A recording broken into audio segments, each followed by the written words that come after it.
किसकी गोली से किसका अंत? शासन को ध्यान देना चाहिए था। आज मर रहे हैं तो माओवादी क्यों, हमारे बस्तर के लोग भी मर रहे हैं।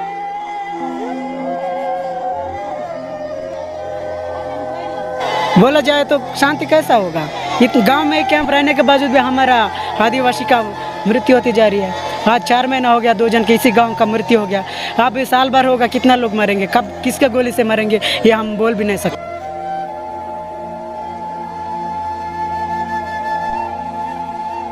इसी तरह मुठभेड़ और इसी तरह जैसे घटनाओं में मारना है तो फिर सरकार तो ऐसे रहेगी है ना। अगर सरकार को बचाना है, बस्तर को बचाना है, यहाँ के आदिवासियों को बचाना है तो फिर सरकार को पहला कदम उठाना पड़ेगा।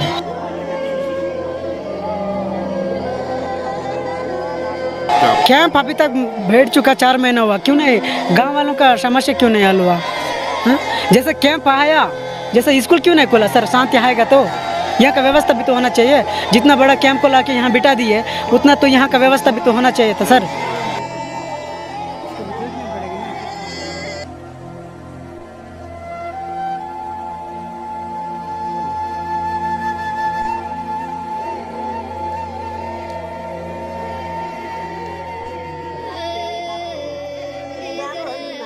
के माध्यम से सुने हैं एक शांति वार्ता की बात की सरकार, लेकिन ये शांति वार्ता कब होगी? शांति बस्तर में शांति स्थापित कब होगी? ये शासन को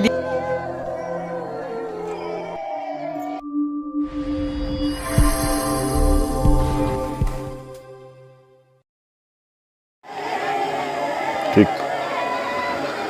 पत्थरों को जोड़कर बनाई गई ये स्मारक उस मंगली की है, उस 6 माह की मासूम की है जो साल के पहले ही दिन यानी 1 जनवरी 2024 को क्रॉस फायरिंग में मारी गई थी। हालांकि गोली किसकी तरफ से चली थी ये साफ नहीं हो पाया, लेकिन मैं आपको इस खबर से जुड़ी एक हेडलाइन बताता हूँ, किसकी गोली से किसका अंत। ये हेडलाइन मैं इसलिए कह रहा हूँ, इसलिए दोहरा रहा हूँ कि आज एक बार फिर मैं उसी बदनसीब मंगली के घर में मैं पहुँचा हुआ हूँ, उसी मुदवेंडी गांव में पहुँचा हुआ हूँ, जहां एक और चिता अब से कुछ देर बाद एक तैयार रहेगी और एक अर्थी कुछ देर बाद उठेगी। 20 अप्रैल की एक घटना है मुदवेंडी गांव के गड़िया, जो रिश्ते में मंगली के मामा बताए गए हैं। रोज़मर्रा की तरह तेंदुपत्ता का सीज़न होने से रस्सी तैयार करने के लिए सियाड़ी पेड़ की तलाश में जंगल गए हुए थे और इसी दौरान नक्सलियों की तरफ से प्लांट एक आईडी पर उनका पैर पड़ गया। गड़िया खुशनसीब नहीं थे जो इस हादसे में बच जाते, बल्कि बदनसीब थे कि 2 दिन बाद उनकी मौत हो गई।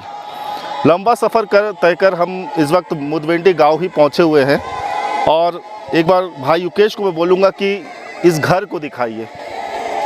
1 जनवरी क्रॉस फायरिंग की जो घटना थी उस वक्त भी हमने इसी घर को दिखाया था और आपको बता दूं कि इसी घर के आंगन में वो 6 माह की मासूम अपनी माँ की गोद में दूध पी रही थी, जब उसे एक गोली उसके पेट को भेदते हुए, उसके माँ के हाथ को भेदते हुए आगे निकल गई। गोली किसकी तरफ से चली थी ये कह पाना मुश्किल ज़रूर था, लेकिन मंगली के हिस्से में शायद इस दुनिया को देखने के लिए उसकी आगे की ज़िंदगी नसीब ना थी और वो इस कदर बदनसीब थी कि 6 माह में वो अपने माँ की गोद से बिछड़ गई। लेकिन दुर्भाग्य की बात ये कि एक बार फिर मुदवेंडी गांव हम पहुँचे हैं वो, और यहाँ एक और इसी आंगन में जहाँ मंगली की मौत हुई थी ठीक उसी जगह एक और अर्थी उठने वाली है। जिस शख्स की मैं बात कर रहा हूँ गड़िया की, उसकी लाश यहाँ रखी हुई है और जो चीख पुकार आप सुन रहे हैं ये उनके रिश्तेदार, उनके परिजनों की है। ये उन महिलाओं की है जो गड़िया को जानते थे, उनके रिश्तेदार हैं, उनके माँ है, उनके पिताजी इनमें से है कोई जिन्हें मैं नहीं जानता हूँ। लेकिन ये चीख पुकार ये बस्तर के विषय में वो कड़वा सच है, बस्तर के उस इलाके का एक कड़वा सच है जहाँ नक्सलवाद पैर पसारा हुआ है। 4 दशक से इस इलाके में नक्सलवाद पैर पसारा हुआ है और नक्सलवाद के चलते यहाँ जो खूनी संघर्ष है, जो खूनी खेल हो रहा है, उसके मंजर से जुड़ी है कि वो तस्वीर है। आप देख सकते हैं लगातार इस आंगन में महिलाएं बड़ी संख्या में बैठी हुई है और चारपाई पर बदनसीब गड़िया का शव पड़ा हुआ है जिस पर महिलाएं विलाप कर रही है। कुछ देर बाद उसकी विदाई होनी है। वाकई झकझोर देने वाली ये तस्वीर है। आखिर गड़िया का दोष क्या था, आखिर गड़िया की दुश्मनी किससे थी, ये सवाल मैं उस संगठन से भी करना चाहता हूँ। जो जानकारी हमें मिली है, सुरक्षा बलों के लिए को नुकसान पहुँचाने के लिए ये नक्सली आम तौर पर अलग अलग जगह जिस तरह से आईडी प्लांट करते हैं, ठीक उसी तरह से ये आईडी प्लांट इसी इलाके में था, जिसकी जद में जवान तो नहीं बल्कि गड़िया ये बदनसीब आदिवासी युवक आ गया जिसकी उम्र 18 वर्ष बताई जा रही है। वाकई ये जो मंजर है बेहद ही दर्दनाक, बेहद ही दिल को झकझोर देने वाली तस्वीर यहाँ से मैं आपको दिखा रहा हूँ। और इस रिपोर्टिंग करते वक्त जो आवाज़ आ रही है रोने के, जो विलाप की, मेरे जवान भी लड़खड़ा रहे हैं। कोई शब्द अगर मुझसे गलती से निकल जाए तो उसके लिए क्षमा चाहूँगा। लखन इसी इलाके के इसी एक युवक है, थोड़े से घटना के बारे में उनसे जानते हैं। लखन, क्या हुआ था घटना, थोड़ा विस्तार से बताएंगे। ये मुदवेडी गांव है। यहाँ के कम से कम 10 कुछ साथी तेंदुपत्ता तैयारी के लिए, जो रस्सी जुगाड़मेंट करने के लिए ये आसपास के ये जो दिख रही है पहाड़ चले गए थे, जिसमें इनको कुछ साथी थे हाइडी के चपेट में आके ये जो गड़िया साथी है जिसकी मृत्यु हो गई है, ये घायल हुआ है। 20 तारीख को करीबन 1 बजे हाइडी विस्फोट हुआ है, जो कि इनके साथी भी, गांव वाले भी वहाँ पर थे आसपास। एक साथी भी वहाँ था, लेकिन विस्फोट होने का डर से सब ग्रामीण चित्र-बितिर होके जंगल की ओर भाग गए हैं। तो शाम तक इन्हें यह डर था कि कहीं पुलिस की धमकी तो नहीं है, कहीं पुलिस की विस्फोट तो नहीं, कहीं कुछ हमला तो नहीं हो रहा है। ऐसा होके सब जंगल जब भाग गए। ये लोग कम से कम शाम को करीबन शाम को ही आए घर में। शाम को आके वही डर की वजह से आपस में बात भी नहीं कर पाए। लेकिन एक डर की बात आप बता रहे, मैं आप आगे और सुनूंगा आपको। आमतौर पर आईडी तो जवान तो नहीं लगाते हैं। अब एक गांव वालों का ये बंदूक आवाज एक ही जैसा होता है। अब अगर ये नहीं डरते तो वहाँ से भागते नहीं, समझ जाते हाँ ये तो हाइड ये लगाए हैं बोल के। अगर भागने का वजह ये समझ नहीं पा रहे हैं कि आवाज़ किसकी है, क्या की आवाज़ है। हाँ, आखिर भागने का वजह यही है ना, समझ नहीं पाए। अगर समझते तो रुक जाते। आज जो व्यक्ति जिसका मृत्यु हो गया उसको तो बचा लेते ना सर। कौन कौन है गड़िया के परिवार में इसके साथ? हाँ, परिवार में से तो हमको उतना जानकारी नहीं है, पर परिवार है बहुत सारे। और जैसे 21 तारीख को इन लोग सवेरे, जैसे परिवार वाले सोचे कि हमारा कुछ यहाँ का हमारा लड़का भी नहीं है परिवार से बोल के सोचे, तुरंत अगल बगल गांव वाले जमा हो गए, फिर पहाड़ चले गए। जाने के बाद जो अभी मृत्यु है, हाँ अगले दिन वहीं पर था। जैसे उसको वहाँ से उठा के लाते यहाँ थोड़ा समय हो गया, 10 11 12 बज गया। हाँ, देरी हो गया। जैसे हम लोग कुछ गंगालूर में थे, तो यहाँ से जाके नेटवर्क में जाके हम लोग को सूचना दे दी है। हम लोग, हमारा गांव कावड़ गांव है, हम लोग कुछ भी काम हो तो एक दूसरे पर हेल्प रहते हैं। तो इन्होंने फ़ोन किया कि साथी हमारे गांव में, अपना गांव में ही ऐसा ऐसा हुआ तो क्या करें।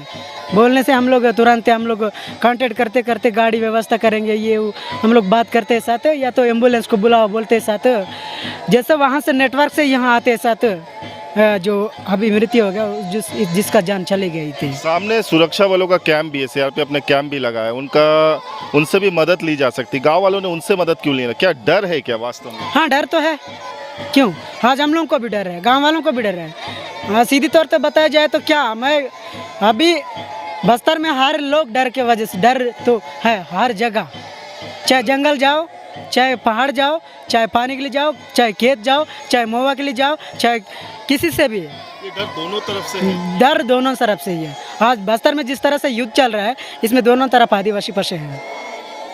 क्या लगता है कि अभी जैसे इलाके में कैंप बैठ रहा है, मुदवेंडी में भी अभी हाल में कैंप लगा, और जब यहाँ सड़क बन रही थी तब मंगली की भी मौत हुई थी, क्या लगता है कि कैंप से शांति आएगा?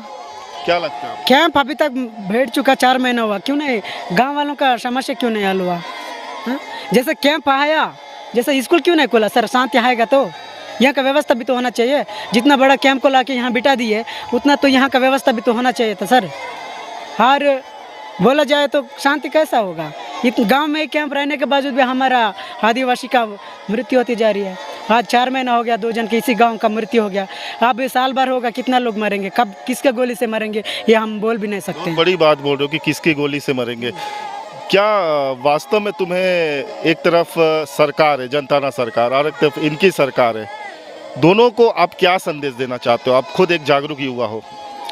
हम दोनों को ये संदेश देना चाहते हैं, शासन को भी, दोनों को। अभी हम लोगों ने यूट्यूब चैनल जो भी है आप लोगों के चैनल के माध्यम से सुने हैं, एक शांति वार्ता की बात की सरकार, लेकिन ये शांति वार्ता कब होगी? शांति बस्तर में शांति स्थापना कब होगी? ये शासन को ध्यान देना चाहिए था। आज मर रहे हैं तो माओवादी क्यों? हमारे बस्तर के लोग भी मर रहे हैं, तो इनको कौन सोचने वाला, कौन सरकार सोचने वाला? ये है हमारा सबसे महत्वपूर्ण बात है, क्योंकि शांति बोल रही है सरकार, बोलते रहने से तो कुछ ही नहीं होने वाला सर। ये होगा ही है, आदिवासियों का जान तो चली जाएगी। अभी तो कहीं जगह कैंप बैठने हैं, कब पुलिस प्रशासन इनकाउंटर के नाम से मारेगी, कब मुठभेड़ के नाम से मरेंगे, ये तो होना ही होना है, मरना ही मरना है। जैसे 1 तारीख को यहाँ मुठभेड़ की बात आई थी, मंगली की भी जान चली गई, सही। तो कसूरवार कौन है फिर? इसमें 1 तारीख को जो मुठभेड़ की आप बात उठा रहे हो, इसमें साफ साफ हम लोग बोल रहे हैं, कहीं भी हम इस तरह को शासन का है जो भी है हम खुला तौर से बोल देंगे, लेकिन यहाँ पे जो मुठभेड़ की बात कर रहे हैं, यहाँ पे मुठभेड़ नहीं हुई है। जैसे यहाँ पे 1 तारीख को जैसे पुलिस फोर्स ने वहाँ से लेकर वहाँ तक था, इस बात को हम लोग भी उठाए, यहाँ पर आके उठाए, लेकिन यहाँ मुठभेड़ हुई। अगर मुठभेड़ होती तो एक की तरफ से गोली कैसे चलता है? इधर से चला वाला गोली किधर है? अगर आपको यूट्यूब चैनल जो भी आपको समाचार को हाकिम नहीं है तो आप लोग अभी भी गोली का चिन्ह देख सकते हो, सब गोली इधर से लगा है। अब वो जो महिला है ना, वो जो बच्ची चेमा को पकड़ के वो वहाँ पर खड़ी थी, एक गोली पुलिस का ही है, वो वहाँ लगा है, और ये पूरी गोली उधर से आई है। तो मंगली की मौत के लिए जिस तरह से आप कह रहे हो, तो अब बात गड़िया की है, गड़िया की जो मौत आई है, गांव वाले इसे क्या मान रहे हैं? जिम्मेदार किसे मान रहे हैं? गांव वाले आप क्या बोलेंगे? आप समझ रहे हो, डर है। शांति चाह रहे हो पूरे चीज़ों के लिए, क्या आखिरी सवाल मेरा कि करना क्या प्रयास होने चाहिए?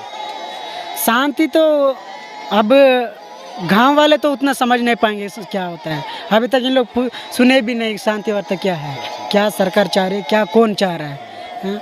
लेकिन इसमें ज़्यादा सोचना चाहिए सरकार को कि बस्तर को आदिवासियों को बचाना है तो सरकार को ध्यान देना चाहिए। अगर बस्तर को आदिवासियों को इसी तरह मुठभेड़ और इसी तरह जैसे घटनाओं में मारना है तो फिर सरकार तो वैसे रहेगी ना। अगर सरकार को बचाना है, बस्तर को बचाना है, यहाँ के आदिवासियों को बचाना है तो फिर सरकार को पहला कदम उठाना पड़ेगा।